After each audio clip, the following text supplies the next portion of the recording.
Revision करवाऊंगा। ये सिर्फ रिवीजन क्लास है आपकी, जो मैंने आपको वीडियोस प्रोवाइड की थी उनको एक नटशेल वीडियो में मैं आपको रिवाइज करके दूंगा। ठीक है, तो सबसे पहला जो टॉपिक रहा होगा आपका दैट इज योर रिफ्लेक्शन।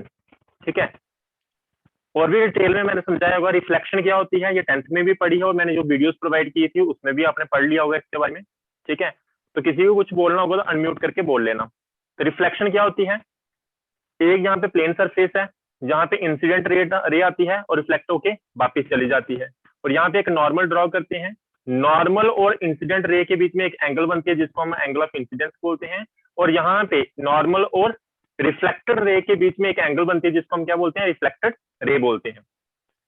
तो सिंपल सी बात है, रिफ्लेक्शन में क्या होता है, एक ही मीडियम में एक रे आती है, एक इंटरफेस के ऊपर स्ट्राइक करने के बाद, जहां रिफ्लेक्टिंग सरफेस के ऊपर स्ट्राइक करने के बाद सेम मीडियम में रिफ्लेक्ट हो जाती है, उसे हम क्या बोलते हैं, रिफ्लेक्शन बोलते हैं। इसके दो लॉज पढ़े होंगे आपने, क्या क्या लॉ है, बस यहाँ पे लिखे हुए दोनों laws, incident ray, reflected ray, और तीसरा क्या, नॉर्मल। तीनों के तीनों एक ही प्लेन के ऊपर लाई करते हैं। दूसरा लॉ क्या पढ़ा होगा आपने, angle of incidence is always equal to angle of reflection. ये चीज होगी हमारे सामने। फिर उसके बाद स्फेरिकल मिरर्स के बारे में पढ़ा होगा, ये आपको पता हो स्टेटमेंट, ये मैंने वीडियो में सारी समझाई हुई है। स्फेरिकल मिरर क्या होते हैं, एक पार्ट ऑफ हॉलो ग्लास जब मेटल से क्लियर होते हैं, जिसका इनर या आउटर साइड क्या की होती है, पॉलिश की होती है, और दूसरी साइड क्या होती है, नॉन रिफ्लेक्टिव होती है। देखिए सिंपल सी बात है, ये एक स्फेरिकल, आगे शायद इमेज बनी होगी वहां पे, हाँ देखो ये स्फेरिकल मिरर पूरा एक स्फीयर होता है, मेटल का भी हो सकता है, ग्लास का भी हो सकता है। इसकी एक साइड हमने क्या की होती है, पॉलिश की होती है, और जो साइड पॉलिश की होगी वहां से रिफ्लेक्शन नहीं होगी, दूसरी साइड से क्या होगी, रिफ्लेक्शन होगी। डिपेंडिंग अपॉन दैट आपने किस तरफ पॉलिश किया हुआ है, उसी के बेस के ऊपर दो स्फेरिकल मिरर बनते हैं हमारे, एक होता है कॉन्केव मिरर, दूसरा होता है कॉन्वेक्स मिरर। वहां तक पहुंचने से पहले जैसे मैंने क्या बताया, स्फेरिकल मिरर क्या होता है, it is a part of hollow spherical metal या ग्लास। पार्ट होता है किसका, हॉलो स्फीयर। स्फीयर क्या हो सकता है आपका, ग्लास भी हो सकता है, मेटल भी हो सकता है।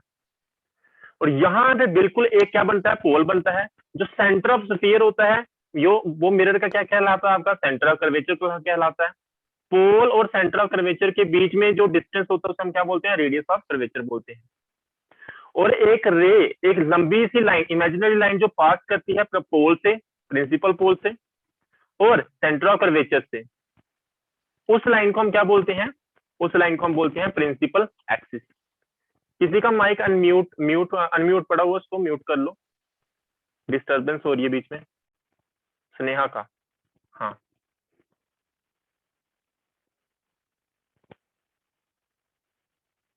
सर बफर हो रहा है क्या, बफरिंग सभी को आ रही है क्या, क्लैरिटी नहीं है। तो मैंने क्या बताया, एक पोल होता है, एक सेंटर ऑफ कर्वेचर होता है, इसके बारे में मैंने डिस्कस किया। बस बाय द वे सब कुछ आपने पढ़ लिया है जो मैंने वीडियोस प्रोवाइड की थी उसके अंदर, जिसे भी रिवीजन करवा रहा हूँ मैं आपको। पोल क्या होता है पहले ही बता चुका हूँ, सेंटर ऑफ कर्वेचर क्या होता है पहले ही बता चुका हूँ। जिन्होंने नहीं पढ़ा स्क्रीनशॉट ले लो, पीडीएफ है, अदरवाइज मैंने वीडियोस भी प्रोवाइड की है। प्रिंसिपल एक्सिस अभी बताया मैंने, रेडियस ऑफ कर्वेचर क्या होता है ये भी बताया।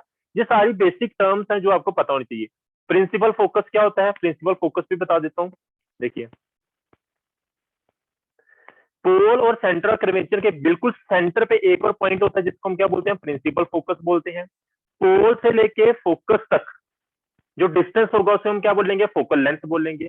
पोल से लेके सेंटर ऑफ कर्वेचर तक जो डिस्टेंस होता है उसे हम क्या बोलते हैं, रेडियस ऑफ कर्वेचर बोलते हैं। ये सारी टर्म्स आपको पता होनी चाहिए। और एक ऐसी लाइन, इमेजिनरी लाइन जो पास करती है पोल से, प्रिंसिपल फोकस से, सेंटर ऑफ कर्वेचर से, उस लाइन को हम क्या बोलते हैं, प्रिंसिपल एक्सिस बोलते हैं। ये सारी टर्म्स हैं जो आपने पढ़नी है। ठीक है, नेक्स्ट चलते हैं टाइप ऑफ मिरर्स। मैंने पहले ही बताया था, एक कॉन्केव मिरर होता है, दूसरा कौन सा होता है, कॉन्वेक्स मिरर होता है।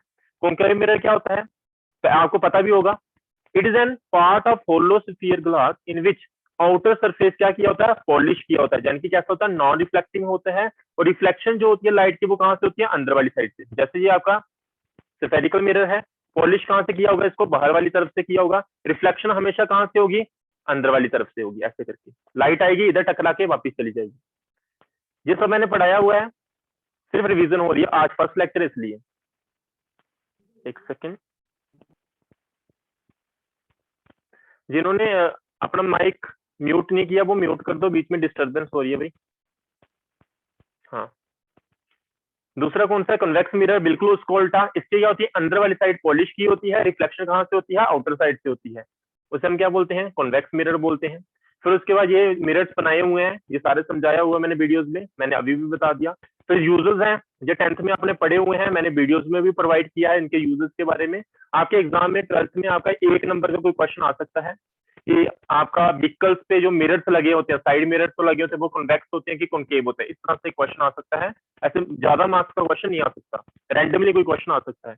इसलिए आप एक बार गो थ्रू कर लेना, मैंने वीडियोस में समझाया वो जो लेक्चर प्रोवाइड किए थे, अदरवाइज आप यहाँ से भी पढ़ सकते हो। ठीक है, कॉन्केव मिरर के यूजेस है, कहाँ कहाँ यूज होता है, शेविंग मिरर, हेड मिरर, ये सारी चीजें मैंने वहां पे डिटेल में समझाई हुई है। फिर उसके बाद ये चीजें आपको पढ़ने की जरूरत नहीं है। फिर उसके बाद केसेस हैं हमारे, है ना, 6 केसेस होते थे कॉन्केव मिरर के, तो उनको डिस्कस करेंगे हम।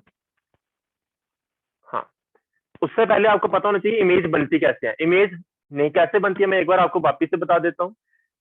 आपका जैसे कि कोई मिरर है, यहाँ पे एक लाइट आई, लाइट जब आती है तो इस मिरर से टकराने के बाद रिफ्लेक्ट हो जाती है, यानी कि ये क्या है? रिफ्लेक्टेड रे है। एक और रे आई, आने के बाद इस सरफेस से स्ट्राइक करेगी और रिफ्लेक्ट हो जाएगी। जहां पे दो रिफ्लेक्टेड रे, दो या दो से ज्यादा रिफ्लेक्टेड रे मीट करती हैं, वहां पे क्या बनती है? आपकी इमेज बनती है। पहली चीज याद रखना, मैंने क्या बोला? जहां पे ए मैंने क्या बोला? मैंने बोला जहां पे दो या दो से ज्यादा रेस, कौन सी रेस? रिफ्लेक्टेड रेस मीट करती हैं, वहां पे आपकी क्या बनती है? इमेज बनती है। पहली बात ये याद रखना। अब इमेज बनाने के रूल्स है हमारे पास, 3 रूल्स। पहला रूल क्या? अगर कोई भी रे प्रिंसिपल है, ये कौन सी है? ये वाली लाइन कौन सी है? Principal axis. कोई भी इंसिडेंट रे अगर पैरेलल आ रही होगी, किसके पैरेलल आ रही होगी? आपके प्रिंसिपल एक्सिस के पैरेलल आ रही होगी, तो after reflection it will pass through focus. दूसरा रूल क्या कहता है? अगर कोई रे, इंसिडेंट रे, फोकस से पास होती है, रिफ्लेक्ट होने के बाद वो क्या करेगी? पैरेलल चली जाएगी, किसके? प्रिंसिपल एक्सिस के। दूसरा रूल। और तीसरा जो लास्ट रूल है वो क्या कहता है? अगर कोई रे सेंटर ऑफ कर्वेचर से पास होती है, यानी कि इंसिडेंट रे कोई भी सेंटर ऑफ कर्वेचर से पास होती है, जब रिफ्लेक्ट होगी वापिस वो उसी पाथ से क्या कर जाएगी? अपने पाथ को रिट्रेस कर लेगी। It's very very important. और लास्ट रूल आप जनरली ऐसे बना सकते हो, अगर कोई रे स्ट्राइक करती है कहां पे? पोल पे, आफ्टर रिफ्लेक्शन वो रिफ्लेक्ट करेगी, किस रूल के मुताबिक रिफ्लेक्ट करेगी? हमने एक स्टार्टिंग में रूल पढ़ा, एंगल ऑफ इंसिडेंस किसके बराबर होता है? आपका एंगल ऑफ रिफ्लेक्शन के, यानी कि ये वाली एंगल और ये वाली एंगल क्या होंगी? इक्वल होंगी। मैं यहाँ पे आपको ये भी नहीं पूछूंगा कोई डाउट है कि नहीं है। क्यों नहीं पूछूंगा? बिकॉज ये सारा कुछ आपने पढ़ लिया है, 10th में भी पढ़ा था, मैंने आपको वीडियोस भी प्रोवाइड किए हैं, सारा कुछ सेम इमेजेस मैंने डिटेल में खुद बना बना के समझाई हुई है। ठीक है, ये सिंपल रिवीजन हो रही है। उसके बाद जो बेसिक आपका इस वीडियो में क्लियर होगा, फिर कल हम डिटेल में स्टडी करेंगे जो 12th में इंपॉर्टेंट क्वेश्चन रहेंगे आपके ऑप्टिक चैप्टर में। ठीक है, नेक्स्ट चलते हैं।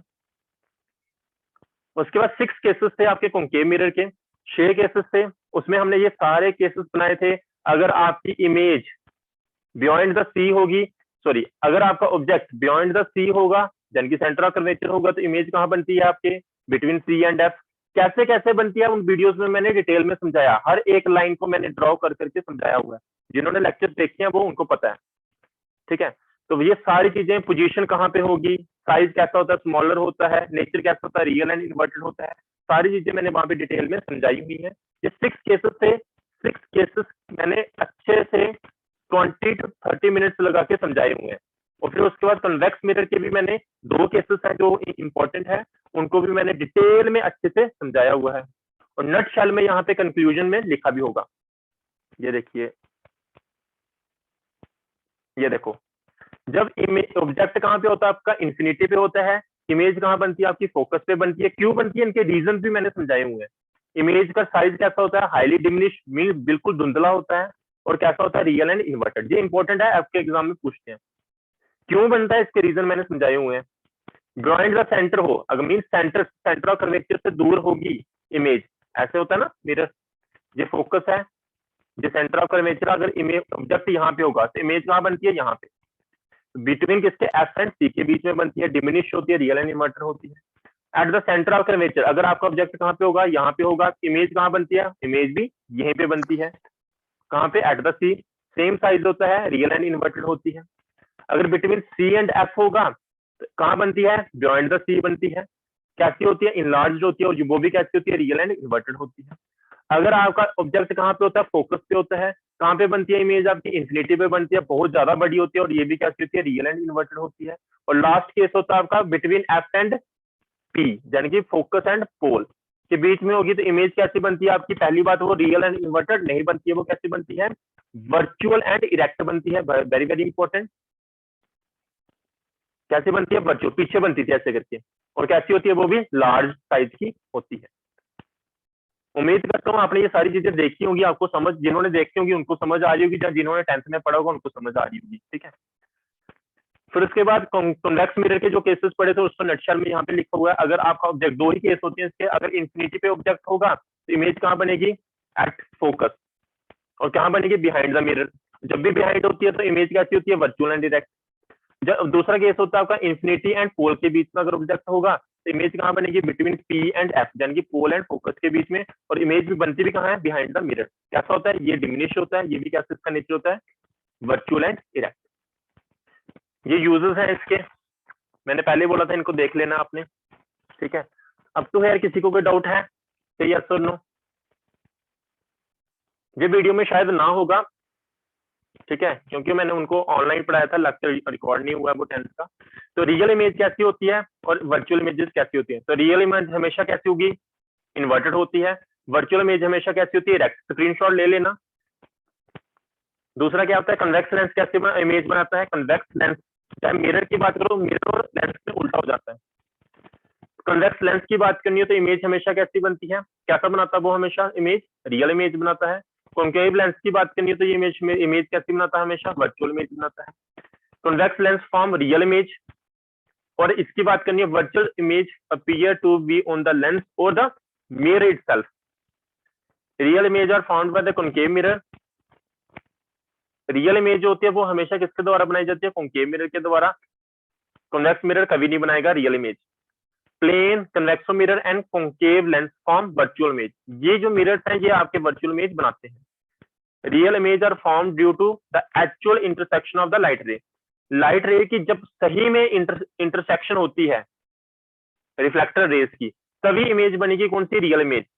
लेकिन वर्चुअल इमेज मैंने पहले भी बताया हुआ है लेक्चर्स में, वर्चुअल इमेज तभी बनेगी जब आप इमेजिनेशन करते हो कि रेज आपकी क्या की है, मीट की है इमेजिनेशन में। एक्चुअली जब मैंने वो सारे केसेस करवाएंगे उन्हीं में ये सारी चीजें समझा दी, इसलिए इनको मैं डिटेल में नहीं बता रहा, ठीक है।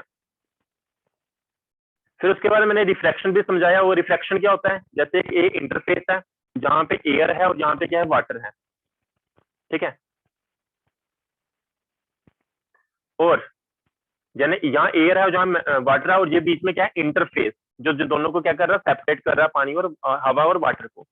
और जहां पे मैंने ड्रॉ कर दिया एक नॉर्मल, एक रे आएगी, इस रे को मैं बोलूंगा इंसिडेंट रे। इंसिडेंट रे और नॉर्मल के बीच में एक एंगल बनती है जिसको हम, सॉरी, एक एंगल बनती है जिसको हम कौन से एंगल बोलते हैं, एंगल ऑफ इंसिडेंस। एक्चुअली इस रे को ऐसे सीधे चले जाना चाहिए था, ये एक्चुअली सीधी जाती नहीं है। एयर कैसा मीडियम है, it is your rarer medium. कैसा मीडियम जे, रेयरर मीडियम है। वाटर कैसा आपका, डेंसर मीडियम है। तो एक्चुअली इस रे को ऐसे चला जाना चाहिए था, पर ये ऐसी जाती नहीं है। ये कैसे जाएगी, ये बेंड कर जाएगी, किस तरह बेंड कर जाएगी, टूवर्ड द नॉर्मल, ऐसे करके जाना। इसको सीधे ऐसे जाना चाहिए था, पर इसने मीडियम को चेंज कर दिया, तो रेयर टू डेंसर जा रही है, तो इसलिए रे क्या कर जाएगी, बेंड कर जाएगी टूवर्ड द किस तरफ, नॉर्मल की तरफ। तो क्या हुई है जी, रिफ्रैक्शन हुई है। ये कौन सी एंगल होगी, एंगल ऑफ रिफ्रैक्शन होगी। कौन सी एंगल होगी, एंगल ऑफ रिफ्रैक्शन होगी। इसमें भी सेम होता है, एक रे आती है, इंटरसेक्ट करती है कि इंटरफेस के ऊपर, और अपने मीडियम को क्या कर देती है, चेंज कर देती है, और साथ में क्या हो जाती है, डाइवेट हो जाती है अपने पाथ से। ध्यान से सुनना मैं क्या समझा रहा हूँ। रिफ्लेक्शन में क्या हुआ था, एक रे आती है, इंटरफेस के ऊपर स्ट्राइक करती है, स्मूथ सरफेस के ऊपर स्ट्राइक करती है, और अपने पाथ से डाइवेट हो जाती है। जाना ऐसे था पर चलेगी इस तरफ, अपने पाथ से क्या होगी, डाइवेट होगी। लेकिन मीडियम क्या रहा, सेम रहा, मीडियम चेंज नहीं हुआ। किस केस में, रिफ्लेक्शन के केस में। लेकिन रिफ्रैक्शन में क्या होता है, एक रे आती है, स्ट्राइक करती है सरफेस पे, और ये भी क्या कर देती है, डाइवेट हो जाती है अपने पाथ से। जाना इधर था पर चली इधर गई, तो डाइवेट हो जाती है अपने पाथ से। लेकिन इस केस में मीडियम क्या हो गया, चेंज हो गया। इस केस में मीडियम चेंज नहीं होता है, इस केस में मीडियम चेंज हो जाता है। उम्मीद करता हूँ रिफ्लेक्शन और रिफ्लेक्शन में डिफरेंस समझ आया होगा। ये वही स्टेटमेंट लिखी हुई है, मैंने जो वीडियोस में समझाया हुआ है, बेसिक क्रक्स था वो मैंने आपको दे दिया क्या होता है। एक बात हमेशा याद रखनी है, यहाँ पे लिखी भी होगी, जब भी रे रेयर टू डेंसर जाएगी तो रे हमेशा बेंड करेगी किस तरफ, टूवर्ड द नॉर्मल, और जब भी रे डेंसर टू रेयर जाएगी रे हमेशा बेंड करेगी अवे फ्रॉम द नॉर्मल। ये मैंने वीडियोस में अच्छे से समझाया हुआ है, अच्छे से देखो डायग्राम्स देखिए, मैंने पूरा समझाया हुआ है। रेयर टू डेंसर जा रही है, रे को इस तरफ जाना था, पर ये बेंड कर जाएगी किस तरफ, नॉर्मल की तरफ। नॉर्मल इधर है ना, किस तरफ बेंड कर जाएगी, जब रेयर डेंसर टू रेयर रे जाती है किस तरफ, डेंसर टू रेयर, तो रे को जाना कैसे था, ऐसे चले जाना चाहिए था। जब भी डेंसर टू रेयर मीडियम में घुसती है लाइट, वो क्या कर जाती है, अवे फ्रॉम द नॉर्मल जाती है, जो नॉर्मल है नॉर्मल से दूर भाग जाएगी। ये रूल है, ये आपको पता होना चाहिए, वेरी वेरी इंपॉर्टेंट। ठीक है, लॉ ऑफ रिफ्लेक्शन दो लॉ है इसके। पहला क्या है, वही जैसे हमने लॉ ऑफ रिफ्लेक्शन में पढ़ा था वैसे लॉ ऑफ रिफ्लेक्शन में होता है। इसमें क्या होता है, incident ray, reflected ray and normal, तीनों के तीनों क्या रहते हैं, आपके सेम प्लेन के ऊपर लाई करते हैं। दूसरा क्या है, Snell's law, very very important, ये भी पढ़ा होगा आपने, स्नेल्स लॉ ऑफ रिफ्लेक्शन। इसमें क्या होता है, sine of angle of incidence to the sine of angle of reflection. क्या बोला मैंने, sine of angle of incidence to the sine of angle of reflection is always क्या होता है, कांस्टेंट होता है। और इसी कांस्टेंट को हम क्या बोलते हैं, इसे हम बोलते हैं रिफ्रैक्टिव इंडेक्स। क्या बोलते हैं इसको, रिफ्रैक्टिव इंडेक्स बोलते हैं। ठीक है, रिफ्रैक्टिव इंडेक्स की स्टेटमेंट क्या होती है क्या नहीं, मैं ये बाद में आपको वापस डिस्कस कर लूंगा। ये मैंने बाय द वे लेक्चर्स जो मैंने आपको प्रोवाइड किए थे वहां पे समझाया भी हुआ है। इसका आगे मुझे वापस यूज करना आपके लेक्चर जब मैं दूंगा तो वापस मैं इसको डिटेल में समझा दूंगा। ठीक है, इसको मैं स्किप कर लूंगा आज के लिए। एक बार देख लेना इनको, कॉन्सेप्ट बहुत इंपॉर्टेंट है, ये आपको पढ़ने पड़ेंगे। फिर उसके बाद लेंस पढ़ाए होंगे मैंने। ठीक है, तो लेंस कैसा होता है, ट्रांसपेरेंट होता है। ये भी किस किस्म का होता है, दो किस्म का है, कॉन्केव लेंस है, दूसरा कौन सा होता है आपका, कॉन्वेक्स लेंस होता है। कॉन्केव लेंस देखने में इस तरह से होता है। ठीक है, स्टेटमेंट लिखी हुई है, इसकी जो एडजस्ट होते हैं वो कैसे होते हैं, थिन होते हैं, और मीटर से कैसा होता है, ये थिक होता है। अगर दूसरे की बात करनी है कॉन्केव लेंस की, इसके एडजस्ट कैसे होते हैं, थिक होते हैं, और सेंटर से कैसा होता है, ये आपका थिन होता है। इसका दूसरा नाम क्या होता है, डाइवर्जिंग लेंस होता है। इसका दूसरा नाम क्या होता है, कॉन्वेक्स लेंस का दूसरा नाम क्या होता है, कन्वर्जिंग लेंस। यहाँ लिखा होगा यहीं पे देख लेना, तो इसका दूसरा नाम क्या होता है, कन्वर्जिंग लेंस। पता होगा आपको इसको किस लिए यूज किया जाता है, कॉन्वेक्स लेंस का हाइपरमेट्रोपिया के लिए। हाइपरमेट्रोपिया पता है ना, पास का कम दिखता है। और कॉन्केव लेंस का कहाँ यूज किया जाता है, मायोपिया की केस में, जिसमें क्या होता है, पास का अच्छे से दिखता है, दूर का कम दिखता है। ये सारी बातें पता होंगी तुम लोगों को। ठीक है, इन वीडियोस में मैंने बताया भी हुआ है। सेम वही बातें आ जाती है जैसे वहां पे था लेंस में, सॉरी मिरर में, वैसे इसका बिल्कुल सेंटर में देखना। कोई भी मिरर उठा लो, कोई भी लेंस उठा लो, ये वाला लेंस की बात कर लेते चलिए। ये बिल्कुल सेंटर में क्या होता है, इसका ऑप्टिकल सेंटर होता है। और इस ये भी क्या है, स्फेरिकल सरफेस ऐसे करके, इसका भी कुछ ना कुछ क्या होगा, सेंटर होगा। ये जो इसका सेंटर होगा ना, ये सेंटर कहलाएगा इसका सेंटर ऑफ कर्वेचर। और इस सरफेस, ये सरफेस भी कैसा है, स्फेरिकल नेचर का है। और इसका भी कुछ ना कुछ स्फीयर का क्या होगा, सेंटर होगा। ये इसका क्या कहलाएगा, सेंटर ऑफ कर्वेचर कहलाएगा। इसलिए इसको मैंने C1 लिखा है, ये दूसरा क्या है, C2 है। और इन दोनों के बीच में भी एक सेंटर होता है, उसको हम क्या बोलते हैं, फोकस। और इसकी बात करनी हो, यहां से लेके यहां तक एक सेंटर होगा, उसको हम क्या बोलेंगे, F2। ऐसे करके इनके हमने नाम रखे हुए हैं। तो कैसे नाम रखा है देखो, ये क्या है आपका, ये क्या है आपका 2F1, और इसका नाम क्या है 2F1। इसका नाम क्या रखा है, F2। इसका नाम क्या रखा है, 2F2। ये क्यों F1 F2 क्यों रखा हुआ है, अगर आपको डिटेल में समझना है तो आप लेक्चर्स वो वाले देख लेना, जिन्होंने देखे हुए हैं या जिन्होंने 10th में अच्छे से पढ़ा उनको क्लियर होगा क्यों लिख रखे हुए हैं। ठीक है, तो ये रीजन है। ये आपकी बात होगी, क्या मैंने किसकी बात की, लेंसेज की बात। यहाँ पे क्या होता है F1, यहाँ पे क्या होता है 2F1, यहाँ पे क्या होता है F2, यहाँ पे क्या होता है 2F2। और ये क्या होता है आपका ऑप्टिकल सेंटर।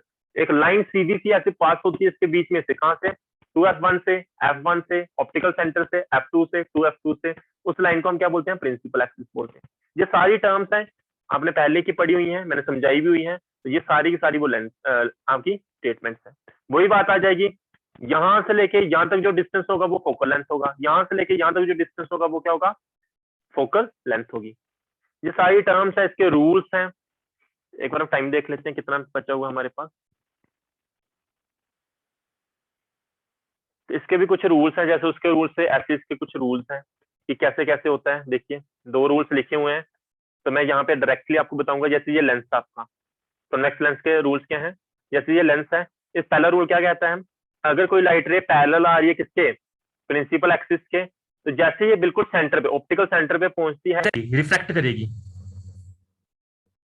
ठीक है, ये क्या करेगी, रिफ्रैक्ट करेगी। रिफ्रैक्ट होने के बाद आपको आवाज आ रही है स्टूडेंट्स? सर फुल वीडियो नहीं दिख रहा है किसी को। तो मैं बता रहा था, कोई भी रे जो प्रिंसिपल एक्सिस के पैरेलल आती है, जब ऑप्टिकल सेंटर पे पहुंचती है, तो इस रे को क्या करना होता है, रिफ्रैक्ट करना होता है। तो मींस अपने पाथ को डाइवेट करना होता है। बट डाइवेट कैसे करे, जो डाइवेट इस तरह से करती है कि ये क्या करेगी, फोकस से पास हो जाएगी। दूसरा, जैसे कॉन्वेक्स है तो कॉन्केव के लिए भी कुछ रूल होगा सेम। अगर कोई रे आती है पैरेलल प्रिंसिपल एक्सिस के, जैसे ये डाइवेट करेगी, डाइवेट किस तरह से करेगी, डाइवेट का मतलब ये ऐसे करके भागेगी, इसकी डाइवेशन इस तरह से होती है। तो ये इस तरह से डाइवेट होती है कि ये अपीयर हो कि ये कहां से पास हुई है, ये वाले फोकस से पास हुई है। कौन से वाले, इस वाले फोकस से पास हुई है। तो ये इस तरफ डाइवेट करती है, डाइवर्जिंग लेंस है। तो इस तरफ ये क्या करती है, डाइवेट करती है। जैसे ये डाइवेट करती है तो it appears it is passing through focus. Next देखते हैं दूसरा रूल। अगर कोई रे फोकस से पास होती है, तो जैसे ही ये रिफ्रैक्ट होना होता है सेंटर ऑप्टिकल सेंटर से, तो ये क्या करेगी, यहां पहुंचने के बाद पैरेलल जाएगी किसके, प्रिंसिपल एक्सिस के। जैसे दूसरी रेल आई मैंने फोकस से पास हुई, जैसे यहां पहुंचेगी तो ये क्या जाएगी, पैरेलल जाएगी किसके, प्रिंसिपल एक्सिस के। सेम इसके साथ है, कोई फोकस से आई, यहां पहुंचने के बाद पैरेलल जाएगी, यहां से रे आई, यहां पहुंचने के बाद पैरेलल जाएगी। ये रूल बहुत इंपॉर्टेंट है, 6 केसेस पढ़ोगे फिर से आगे तो वहां पे यूज होते हैं। लास्ट रूल इसका क्या है, अगर कोई रे ऑप्टिकल सेंटर से पास होती है, डाइवर्ट नहीं करती, सीधी की सीधी पास हो जाएगी। सेम, अगर कोई रे आती है ऑप्टिकल सेंटर से पास होती है, तो ये भी सीधी सीधी चली जाएगी, डाइवर्ट नहीं करेगी अपने पाथ से। ये बहुत बहुत ज्यादा इंपॉर्टेंट रूल्स हैं। उसके बाद 6 केसेस हैं, तो 6 केसेस आपने पढ़े होंगे डिटेल में। 6 केसेस किसके होते हैं यहाँ पे, वहां पे कॉन्केव मिरर के थे, जहां पे कॉन्वेक्स लेंस के हैं 6 केसेस। तो ये 6 केसेस जैसे उसमें पढ़ते थे यहाँ पे पढ़े हुए हैं, मैंने वीडियोस प्रोवाइड की हुई हैं, आपने वहां पे देख ली होंगे, नहीं देखे हैं तो देख लेना। और 10th में भी आपने ये सारी चीजें पढ़ी हुई हैं।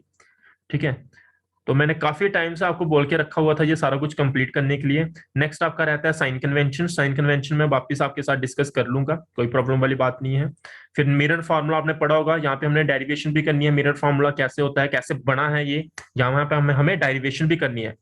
बाय द वे आपने पढ़ लिया होगा मिरर फार्मूला क्या होता है, 10th में भी पढ़ा होगा, जो मैंने वीडियोस प्रोवाइड की थी उसमें भी पढ़ लिया होगा। अब इसकी हमने यहाँ पे डेरिवेशन करनी है। Magnification of spherical mirror same lens के केसेस में भी पढ़ना आपने। तो ये सारी बातें हैं जो कि मुझे आपको आज बतानी थी, जो कि आपके ऑप्टिक चैप्टर में यूज भी होनी है। दूसरा चैप्टर मैंने आपको टॉपिक बोला हुआ पढ़ने को, जो प्लेलिस्ट प्रोवाइड की थी, दैट इज योर ह्यूमन आई। वो भी गो थ्रू कर लेना उसको, उसको हमने बाद में यूज करना है, उसके कुछ कॉन्सेप्ट्स को। ठीक है, तो ये मैंने एक बार आपको आइडिया दे दिया, याद दिला दिया। जिन्होंने अभी तक लेक्चर्स अटेंड नहीं किए हुए थे तो अटेंड कर लेना, बहुत जरूरी है।